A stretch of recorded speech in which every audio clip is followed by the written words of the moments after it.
Ladies and gentlemen, welcome to a new episode of Real Business Roundtable. Shout out to my crisp cold water and my undisclosed energy drink. Today's episode is called Expertise Equals Execution. What does that mean? When you hire an expert, the goal is to execute, get it done. Hire, get it done because of their knowledge, their education, and their understanding on said subject. Whether it's a custom home, whether it's a new deck, whether it's a hairstyle, whatever it is, you're gonna hire a financial advisor, whatever. You're hiring someone for their expertise so you can execute. It's a path towards progress. It's a path towards reaching a goal. Because if you as a consumer or business person are in need of an expert, it means that maybe you want to get things done right. You want to execute in the right way. You want to move towards progress. This is very important to understand that if you have something that you are building as a career and you want to become an expert, you have to understand that people will hire you, typically, if you have a proven track record. So when we say execution, you have to understand when you hire that expert, the goal is to execute and move forward in the right direction. There's multiple different points with this aspect. Well, first thing that I'll mention is I always say the quickest to market is the quickest to be successful, right? That's the first thing. And this is going to tie into it somehow, one way. The other thing is, forgot it. ADHD is amazing. So I'll talk about in this day and age, it is so easy to become slightly an expert in something. Let's say I'm talking to the people who are starting new businesses and they want to go to market with something and they want to, learn quickly and they want to do all that stuff. AI, I'm going to say it again, is one of the best ways to learn something very quickly, especially if it's like an action or doing something. It's one of the best things you can use to learn how to do something, to learn about something. Super, super effective and important. Now, on that same note, when you are trying to go to market with a product or you're trying to build a business, one of the scenarios would be hiring or being involved with an expert is to hire an expert within your business that, they've been doing it for 20 years. They are the expert in that specific silo of business when it comes to growth or whatever. You go to market, you want to go fast. This is why, finding a good partner or finding people to work with, or the team, why the team is so important. The people that surround you within, a venture, right? Hiring the expert is the best way to get that thing done. If it's marketing, if it's sales, if it's growth in some way, if it's finance, whatever it may be, you have to trust that expert. Get them on your team, convince them to grow with you, go to market with them, hire them as the expert and trust them. The thing is that when you hire somebody as an expert, there has to be a reason for it. Do you want to excel faster at for that specific thing? You could go in your backyard and try to build a deck yourself. But what if you do something wrong? What if, it's a risky situation, mm-hmm. because if you do the slightest thing wrong and that thing collapses, it could be really bad. So you hire an expert to get things done the right way. You hire people that know how to work on certain vehicles. You hire people that have certain engineering degrees, that have the experience and the knowledge on how to get things done right and execute. So when you're hiring that expert, you need to understand that they have the experience. And what I have an issue with is sometimes when someone pushes back on someone's expertise. Well, I don't agree with that.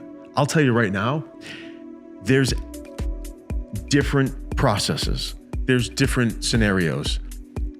There's different things. Like, I'll give you an example. If you go to a restaurant and that restaurant makes, some kind of spaghetti sauce, and someone will put oregano in it, one will put Parmesan cheese in it. Those two chefs have their recipe. So each expert has their recipe. So if you were to go to one place and you're like, hey, how come you don't put Parmesan cheese in this? Oh no, we don't do that here. Well, the other guy puts oregano or whatever. You have to understand that there's different schools of thought and there's different processes and there's different types of education. So one person may have been educated by one school of thought and another person would get educated by another school of thought. You'll see this a lot on AI results. And for the people watching, you got to understand that AI scrapes the internet, and there's different schools of thought. So 1 minute you'll search one thing, it'll tell you this, and then you'll search it again and it'll give you a different answer. You have to keep that in the back of your mind. That experts, it's all based on their original process, their original education, their original school of thought. So if you hire a business management consultant or you hire a financial advisor and they're like, oh, I went to this big name business school and studied finance, and then I worked on Wall Street for 5 years, and then I did this, and I worked for private equity and blah, blah, blah, blah, blah. That expert has that track record, that proven process. But I can guarantee you that if you took someone else with a similar background, maybe a little bit different, they would have maybe a little tweak and a little bit of a different thing that makes them different from each other. This is why sometimes, like when people talk to a doctor, I'm getting a second opinion. Okay. Okay, doctor. That's their school of thought. That other doctor might be a naturopath. They may say, hey, you need to do this. Well, that's different what Dr. Joe said. Dr. Joe said, I got to take all this other stuff. No. But then Dr. Joe goes, no, don't listen to that. He's a quack. There is no one way to the road towards execution and success and doing things right. It's just that when you hire that expert, you have to make the decision. Does this person have the track record? Does this person have the experience?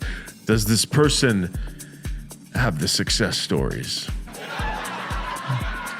Does he have the success stories under his belt to justify said strategy or direction or process?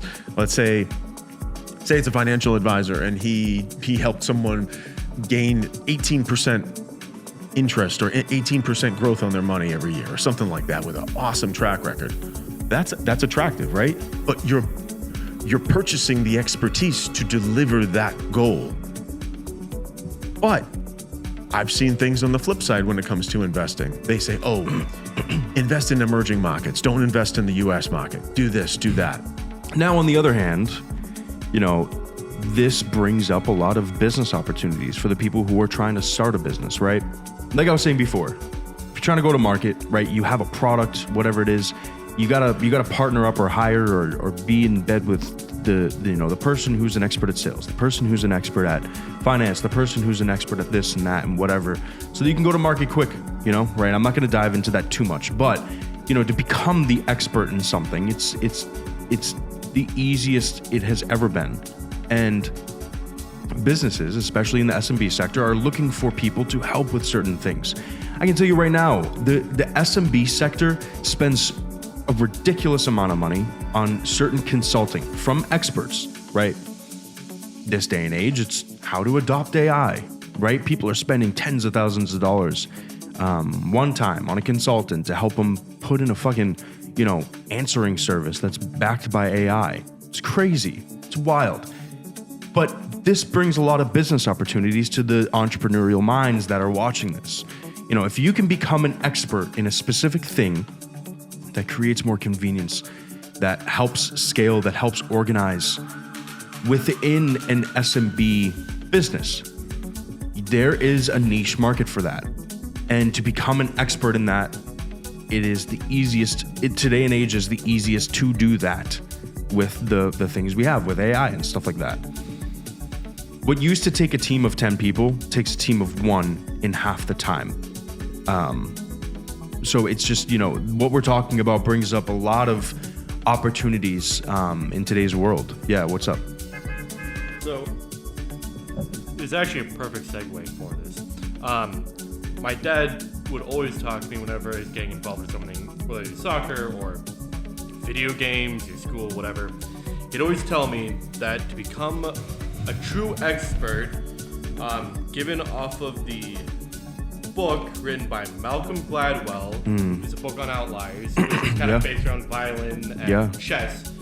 It takes 10,000 hours to become a legit certified expert in whatever it is, which is equivalent to about 5 years if you're talking within a 40-hour work week. Yeah.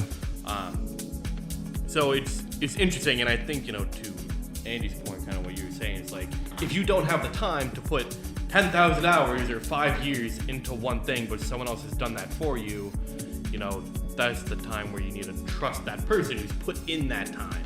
Absolutely. Or if you want to put it yourself, be ready to learn from the expert and then become an expert. Yeah. No, See, absolutely. y'all the best, man. Experience is key. Education's a good foundation, but experience is key. Knowledge is key. Understanding what moves to make to achieve whatever. That's what makes you the expert, is do you have the track record of doing that successfully? Too many times, in our industry, we'll run into people that, they took an online whatever course, and then maybe that course is a little dated, and what happens is sometimes we'll hear oh, well, Tom said this. Where the hell did Tom learn this? It's 7, 8 years ago we're talking about. So sometimes, when you're in that mode of wanting to learn, before you go out in the field and build your expertise and your experience, step back and think about where you're getting that education from. Ask them, how do you stay on top of current changes in the industry? Very important. It's a good question. Okay, I'm going to take this course. When's the last time this course was updated? Universities, schools do it all the time. They update their textbooks. You'll see edition 7, edition 11 for textbooks. Because why? We live in an evolving, changing industry, whether it's medical, legal, whatever it is. Things evolve, things change. Those things sometimes can stay static in a course of study where that person took that course and they're talking about some really, really dated things, but they're in the current day and time. And you're like, who taught you this? Where did you go? What? I've heard some wild shit. Literally, the person's so confident that I go to my business partner and I'm like, is this accurate? And he's like, what? That's 15 years ago shit. Who's saying this? And I'm like, some dude is because we'll run into situations like that, but you have to understand, when you're consulting an expert, you have to understand there's different schools of thought. Some people are learning old stuff, and it's your job and your duty as a consumer, as a business owner, to do a little peeling back of the onion to see, how long have you been doing this same exact thing in an evolving industry? And that's really important to the audience, is if you're trying to become an expert, you have to be very careful of where you're learning from. Where is your training coming from? Are the things that you're doing, are they up to code? For example, there was a very well-known building company in this area. They build homes. I bought a condo years ago, had a little bit of mold, had to do some demoed the walls and everything. Every contractor goes, who the fuck built this? I go, what? And they're like, I'm not going to get into it, but they were like, yeah, this is this and this is that. What the fuck? But we didn't know until we opened up the walls. Yeah. And it was a very well-known construction company. So we don't know how they got away with whatever. And we were like, how did this happen? But we didn't know until we took down the walls. Now, here's the thing.